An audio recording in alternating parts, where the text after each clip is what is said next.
Olá, meus irmãos e minhas irmãs, amigos e trabalhadores do Grupo Espírita Francisco de Assis.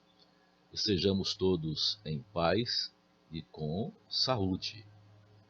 Hoje nós vamos conversar a respeito de um tema muito importante para os dias atuais, sobre a família, mas especificamente como sendo um grupo de espíritos que se unem em torno de um processo de evolução. Inicialmente, nós vamos ver um conceito de família já estabelecido, conhecido da sociedade, onde a família é uma instituição composta de indivíduos que estão ligados entre si por laços consanguíneos, aí inseridos todos aqueles que biologicamente nasceram de um casamento entre o pai e a mãe. A gente verifica também que existiam algumas características desse grupo familiar num passado não tão distante. Por exemplo, a mãe tinha o trabalho de organizar a estrutura da vida familiar, né? Tomava conta da casa, é quem cuidava especificamente dos filhos, e dentro desse cuidado tinha ali a seu encargo tudo que dizia respeito ao lar. Ao pai cabia o trabalho específico do sustento da família, e dentro desse sustento existia também a obrigação da educação familiar. Os outros membros da família, mais especificamente os irmãos e as irmãs, eles se reuniam e dividiam entre si, fraternalmente, todos os recursos que conseguiam. Claro que, com o passar da evolução da sociedade, essas condições vistas no passado foram tendo uma característica ou características diferentes. Hoje, no nosso mundo moderno, outros valores sociais apareceram, se apresentaram, de forma que aquela velha rotina de que era a mulher que tomava conta da casa, de que era apenas o marido que saía para trabalhar, mudou, e outros valores foram sendo conquistados durante o processo de evolução social. Quando a gente vai analisar a evolução ou a formação do grupo familiar, nós encontramos que a função básica da família ou do grupo familiar está no processo de educação. E essa educação implicando outros fatores, como sendo o amor, a atenção, a compreensão, a carência, analisar a carência de cada indivíduo da família e, sobretudo, compreender e respeitar que cada indivíduo, cada componente do grupo familiar tem a sua própria individualidade. Tem sua própria individualidade. Isso nós aprendemos, é claro, quando a gente estuda a doutrina dos espíritos. É através do espiritismo que a gente consegue compreender melhor esse agrupamento familiar. Porque com o espiritismo a gente estuda a reencarnação. E somente pela compreensão da reencarnação é que a gente vai ter noção consciente de que por que é que num grupo familiar tem pessoas que nasceram no mesmo berço, que tiveram os mesmos princípios da educação, receberam as mesmas orientações dos seus responsáveis e, no entanto, parece que não fazem parte daquela família. Não é? Os laços sanguíneos, eles não são uma base sustentável para que a gente mantenha a relação familiar na perspectiva do amor, da caridade, da compreensão e do respeito. Se nós não compreendêssemos a reencarnação, nós pensaríamos que, a partir do instante que ocorre a morte dos indivíduos da família, aquela família se extingue. Quando, na verdade, essa relação familiar já iniciou antes mesmo do processo reencarnatório. Porque na espiritualidade ou na erraticidade, os espíritos se unem em grupos com a mesma noção da família que a gente tem aqui, do ponto de vista da consanguinidade, mas ali eles estão reunidos, unidos por laços espirituais. E esses laços espirituais, eles são conquistados pela afetividade.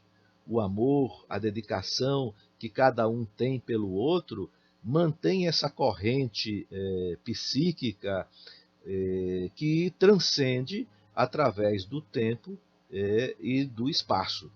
Então, quando os espíritos se unem por laços afetivos, não importa que um fique no mundo espiritual e outro reencarne, porque eles estarão ligados entre si através do pensamento.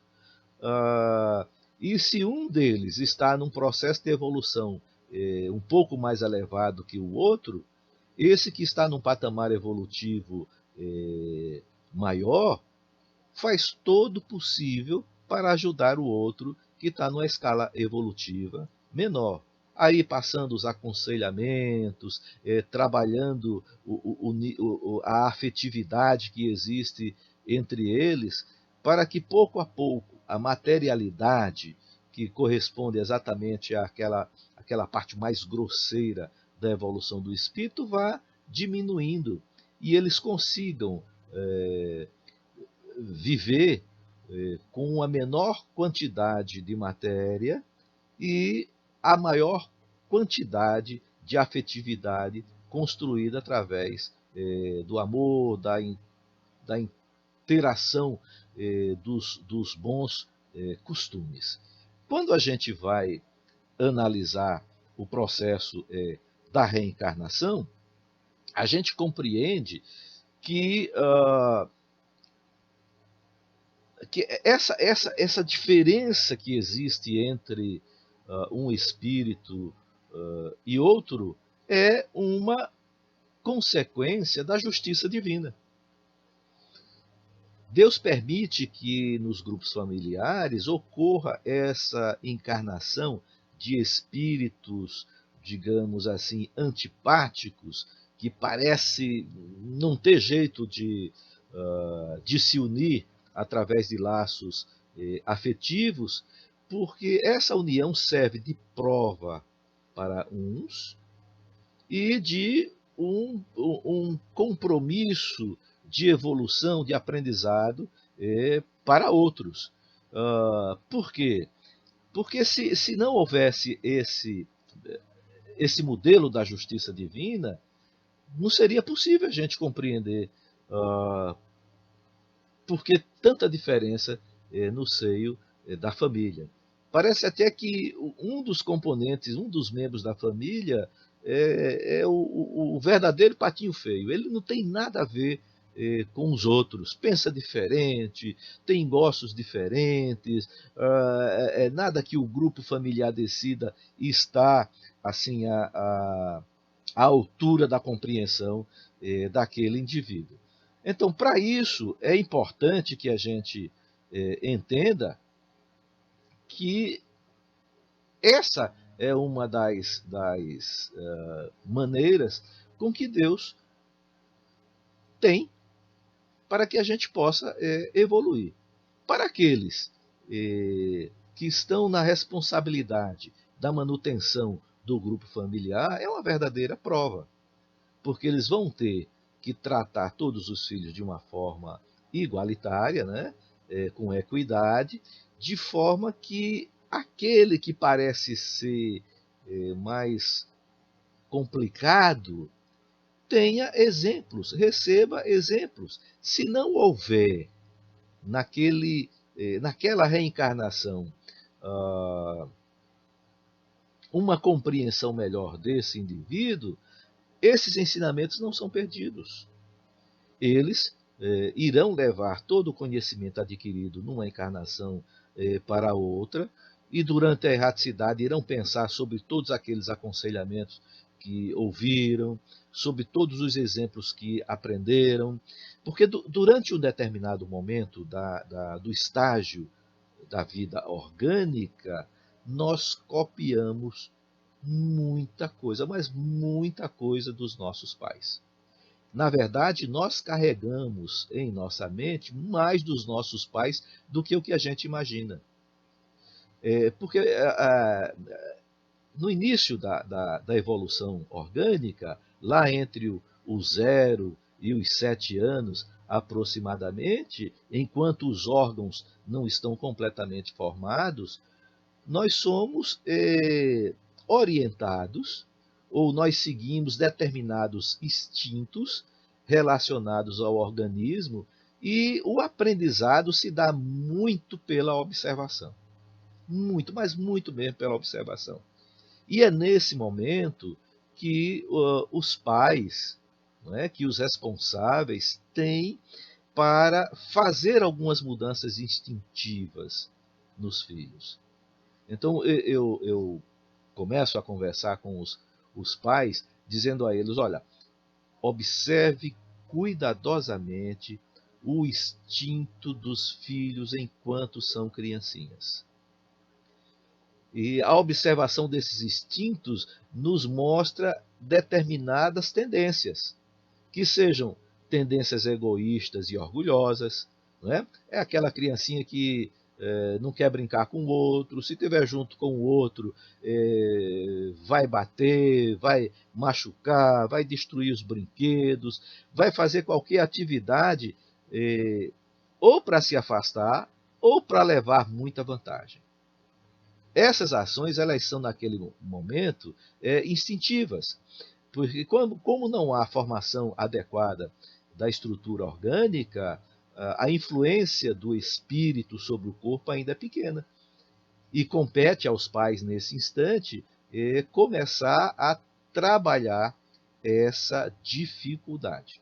Dando exemplo, se tiver bons instintos, cultiva esses bons instintos, amplia, potencializa, mas se você percebe que são instintos com um certo defeito de evolução, procura trabalhá-los. Dá o melhor exemplo. Procura dissuadir a criança dessa atividade ou desse modelo de percepção. Porque tem que fazer como o bom jardineiro faz. Ele vai cortando os brotos das árvores, né, que ele toma conta, a partir do instante que eles vão nascendo. Porque se deixar enraizar, se deixar o galho ficar muito frondoso, muito forte, a dificuldade para retirar aquele galho defeituoso vai ser muito grande. Então, aos pais, antes que a ingratidão no futuro aconteça, é necessário que a gente possa, enquanto criança, procurar tirar esses maus exemplos, né? Tirar esses maus exemplos. E aí a gente percebe que, mesmo não havendo consanguinidade, tem pessoas que são muito mais irmãos e irmãs com outros fora do grupo da família, do grupo consanguíneo, que os próprios irmãos. Em casa é uma verdadeira disputa, é uma verdadeira briga, constante intrigas. Parece que não vai haver uma afetividade quando acontece de encontrar pessoas do lado de fora, são verdadeiros irmãos. A gente não quer nunca se afastar. Parece até que a gente não consegue viver distante daquela outra pessoa. E aí vem o questionamento: por que é que Deus me colocou nessa família se nada dá certo para mim? Aí onde vem? Ali é o modelo de nós adquirirmos afetividade. Essa afetividade que vai nos levar ao amor integral, que vai nos levar a aprender o conceito de fraternidade e também a vivenciar essa fraternidade, porque somente convivendo com as diferenças é que a gente vai abrir o coração para as virtudes. Daí a reencarnação ser tão importante e a gente analisar cuidadosamente. Por exemplo, se não houvesse os princípios da reencarnação, os pais seriam completamente estranhos aos filhos. Não haveria uma sequência desse amor, porque depois da morte só iria existir dois caminhos: ou vai para o céu ou vai para o inferno. E aí, separados nesses patamares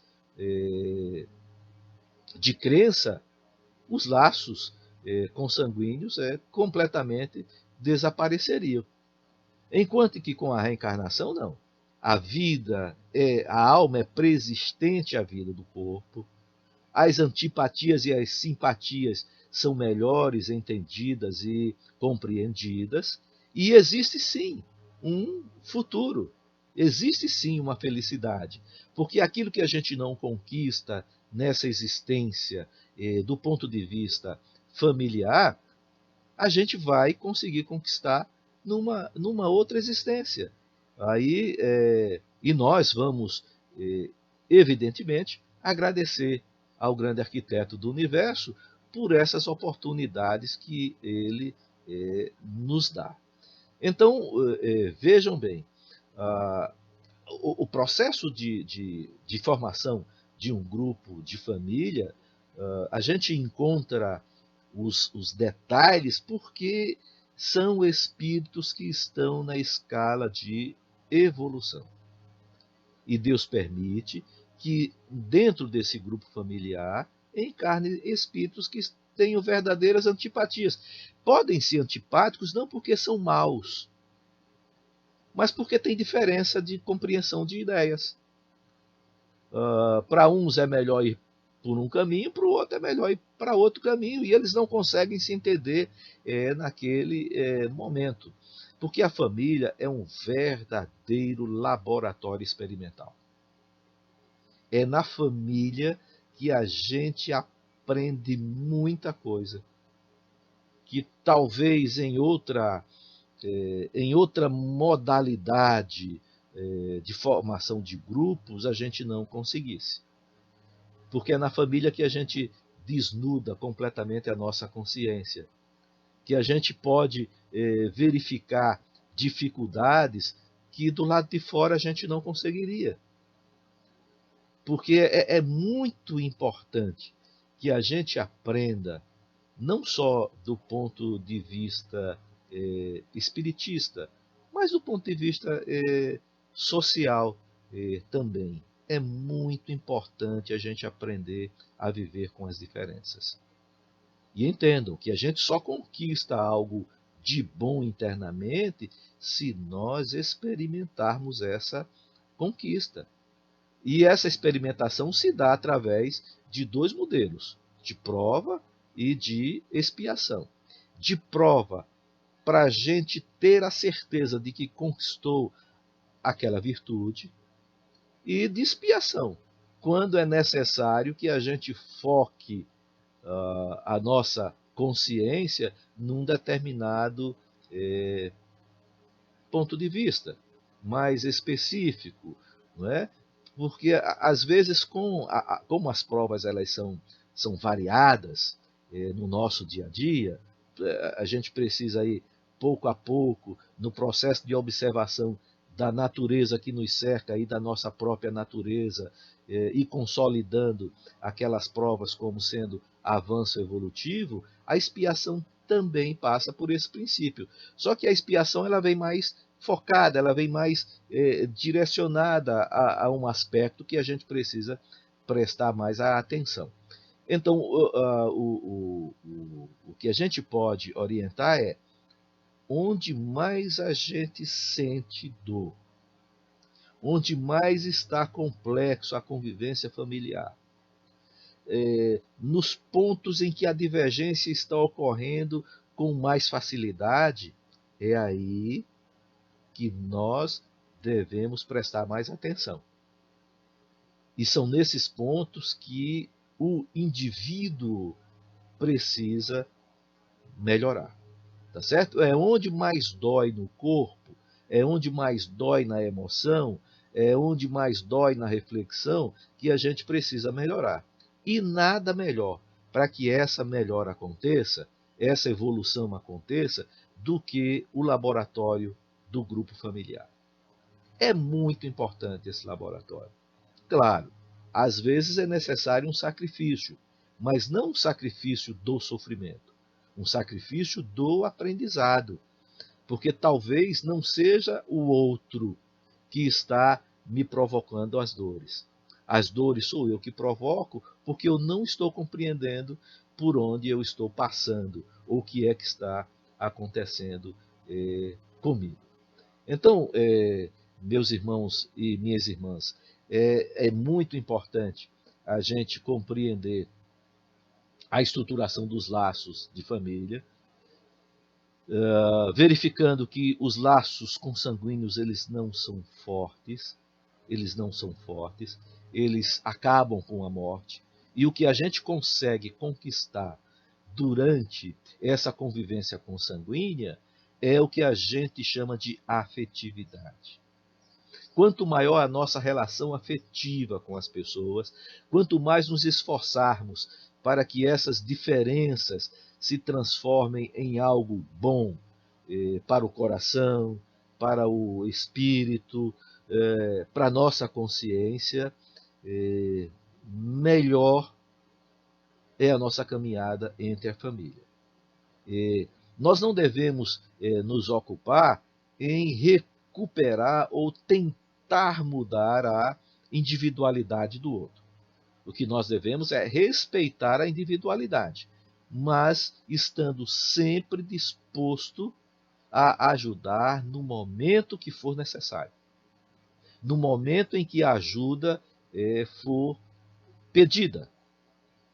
Lembrem-se, por exemplo, daquela passagem de Jesus, quando ele está em casa, rodeado de gente, tanta gente na sala, lá na casa onde o mestre morava com a sua família, que era impossível as pessoas que estavam do lado de fora entrar.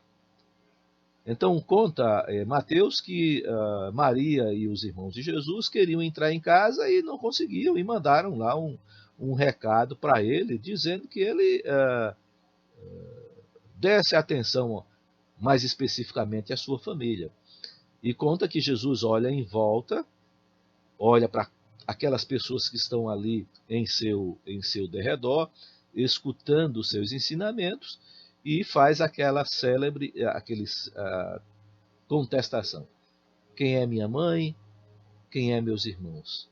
Senão aqueles que escutam, fazem, trabalham com os ensinamentos de Deus. Não é? Não dizendo que a família não tem importância. Pelo contrário. Ele apenas está dizendo ali, em outras linhas, que a vivência e a convivência familiar ela se perpetua através de se trabalhar as palavras da divindade, não é? De se compreender os desígnios divinos. Porque quando a gente compreende a formação de uma consciência cheia de religiosidade, a gente sabe que esses ensinamentos acompanham a gente o restante da nossa escala evolutiva. Então, o mestre é muito sábio nessas palavras, né? ele diz ali mais assim, olha, os laços de sangue é uma contingência. Em qualquer momento eles podem se romper. São apenas é, um meio para se atingir um determinado fim. Enquanto a ligação espiritual, ela é indestrutível. A ligação espiritual nos leva para o processo de evolução sem fim. Nos leva para sempre. Então, aquilo que a gente adquire e que é bom, que o coração da gente sente que é justo, que nós experimentamos, nós não guardamos só para a gente. A gente doa em nosso derredor. E a gente não vai sentir, a partir desse momento, que as dificuldades enfrentadas pelo outro. O outro tem a sua dificuldade do seu crescimento evolutivo, sim, mas nós vamos estar cada vez mais dispostos nessa assistência, nessa ajuda, que é tão importante para a nossa evolução. Então, nós vamos encontrar famílias de duas espécies, né? Aquela família que estão unidas pelos laços corporais e as famílias que estão unidas pelos laços espirituais. Os laços corporais, a gente sabe que se extingue muito rápido, é frágil, se extingue com o tempo. Enquanto que os laços espirituais nos mostram a simpatia, a comunhão de ideia, o fortalecimento dessa união. Então, as possibilidades, por exemplo, dos laços corporais são, olha, são espíritos estranhos, nunca se viram, não é? Não tem simpatia anterior nem antipatia anterior. Eles não, são estranhos, não tem nada que ver. E com os laços espirituais, não. Essa ligação, ela se dá antes do processo encarnatório, durante o processo encarnatório e depois. E continuam assim num processo de formação de consciência, né, de conhecimento da individualidade, do conhecimento de si mesmo, e é isso que é importante para a evolução espiritual.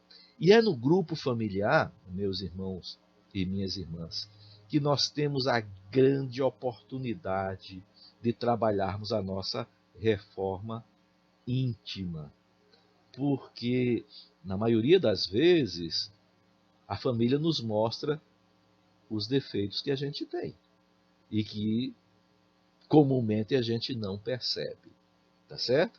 Então toda vez que alguém vier com um modelo complicado, parece que pensa diferente da gente, olhe, mas eu sei que é assim, pense a respeito, analise com carinho se aquela observação que está sendo feita para você, ou aquela observação que você está fazendo para o outro, não tem algo que precisa ser melhorado internamente, tá bom?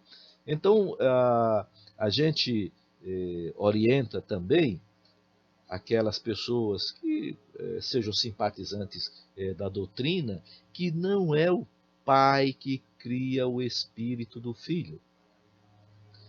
O que os pais fazem é trabalhar para a formação de um corpo, de um organismo, que será utilizado por um espírito, que tem uma existência anterior, que tem uma vida anterior, que tem um conhecimento anterior, que vai aproveitar aquele corpo formado pela consanguinidade para que ele possa evoluir do ponto de vista espiritual, né? Do ponto de vista de progressão espiritual.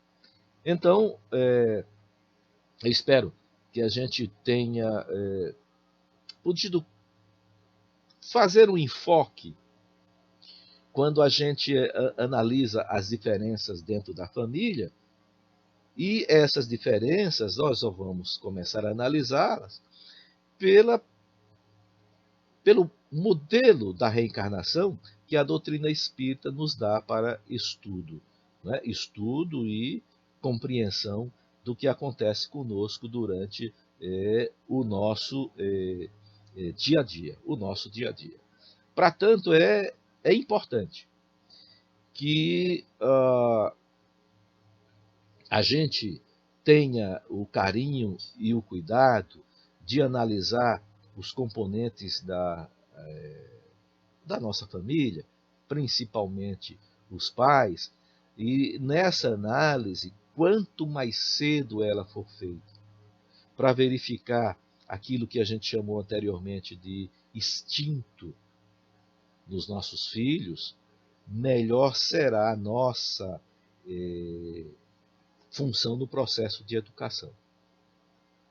Ali nós vamos garantir uma responsabilidade, né? E entendendo responsabilidade como virtude e não como sofrimento. Às vezes a gente confunde a virtude da responsabilidade com o sofrimento de carregar um grupo de pessoas nas costas. Não tem nada a ver isso com responsabilidade. A gente pode até chamar de sacrifício, mas o bom sacrifício é aquele que é escolhido livremente e que vai nos auxiliar nesse processo de evolução. Então, entendam que responsabilidade é virtude.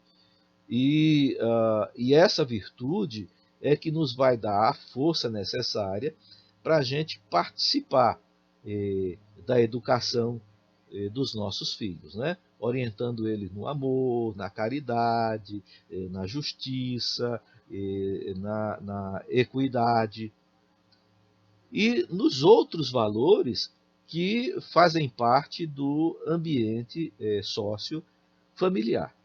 Não é? Orientando também na escolha de uma religião, mas compreendendo que é mais favorável ter a religiosidade implantada internamente do que a religião do exterior, embora num processo de evolução tudo seja importante, tá certo? Aquilo que a gente aprende de fora, que vem para o lado de dentro e nos favorece a uma reflexão, a uma mudança de atitude, de comportamento, isso nós devemos sempre cultivar e orientar aos nossos filhos. Mas a orientação, ela não pode ser do ponto de vista paternal ou maternal, um modelo a se seguir ipsilite pelos nossos filhos. Vejam que a gente tem a responsabilidade de compreender a individualidade de cada membro da família. Entender que cada indivíduo desse tem uma história passada, tem uma consciência passada. E essa consciência ela vai ampliando-se pouco a pouco no processo de reencarnação, ou na encarnação atual, e que é nessa encarnação que a gente vai adquirir conhecimentos que nos facilitarão o processo evolutivo no próximo desencarne. Tá certo? Então, nada de querer mudar a ferro e fogo o outro. O que a gente tem, sim, é que dar exemplos. Dar exemplos. A palavra é muito boa, né? A conversa é muito boa, ela até convence, mas é o exemplo verdadeiramente que arrasta e faz com que o outro pense, reflita e traga uma mudança em seu coração. Então, para que a gente consiga ter uma convivência familiar favorável, repito, é necessário que a gente faça laços do ponto de vista espiritual.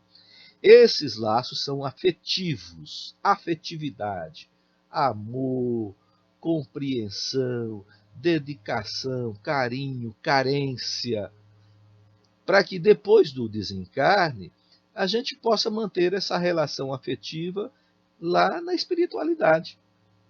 Porque se a gente manter apenas como conhecimento da família ou modelo familiar os laços do sangue, ao chegarmos à sepultura, esses laços acabaram. E o que a gente vai ver é que espíritos, mas na minha família não encontrei ninguém depois da morte. Não conquistou os laços afetivos. Não é? Essa conquista afetiva é que nos vai dar uma noção do que é que vai acontecer na nossa vida futura. Então, é por isso que é importante o trabalho, o comprometimento, a dedicação da compreensão do grupo familiar, da nossa interação em aprender, dizendo para nós mesmos que o melhor aprendizado é aquele que a gente faz convivendo com as diferenças e garantindo assim que a gente conquiste esses laços afetivos, né? Que a gente tenha uh, um, a melhor compreensão com o outro. Porque quando a gente compreende o outro, a gente está dizendo que a gente compreende a gente mesmo. Porque é impossível a gente dar para fora aquilo que a gente não tem do lado de dentro. Meus irmãos e minhas irmãs, eu agradeço pela atenção e pela paciência dispensadas e gostaria nesse momento que todos nós nos acompanhássemos numa, numa breve oração de agradecimento. Vamos agradecer a Deus, o grande arquiteto do universo, aquele que é a fonte fecunda de luz, de felicidade e de virtude. Nesse instante, Senhor, te agradecemos pelas orientações que recebemos, pelo nosso coração que é sensível ao bem. Te pedimos, Senhor, aumenta a nossa força, para que se nós cairmos durante esses problemas que acontecem no nosso dia a dia, a gente possa se levantar, seguir em frente, sem olhar para trás. E que essa força, Senhor, possa nos ajudar a compreender o nosso grupo familiar, a verificar que essas diferenças são tão importantes para o nosso processo educativo. E que, sempre que for necessário, que sejamos juntos, unidos pelos ensinamentos de Jesus, pelas bênçãos que vêm do grande arquiteto do universo e pela influência dos bons espíritos, amigos espirituais, que sempre nos cercam e nos dão os conselhos necessários. Que a energia positiva que está em torno de mim nesse momento seja enviada, Senhor, a todos aqueles que necessitam de um bom fluido, de uma boa energia, que estão passando por dificuldades. De preferência, aqueles que estão em nossa mente. Porque, como eu não sei pensar em tudo, penso naqueles poucos que, em meu derredor, necessitam de alguma coisa. Agradecido estamos e que assim seja. Meus irmãos e minhas irmãs, estejamos todos em paz e com saúde.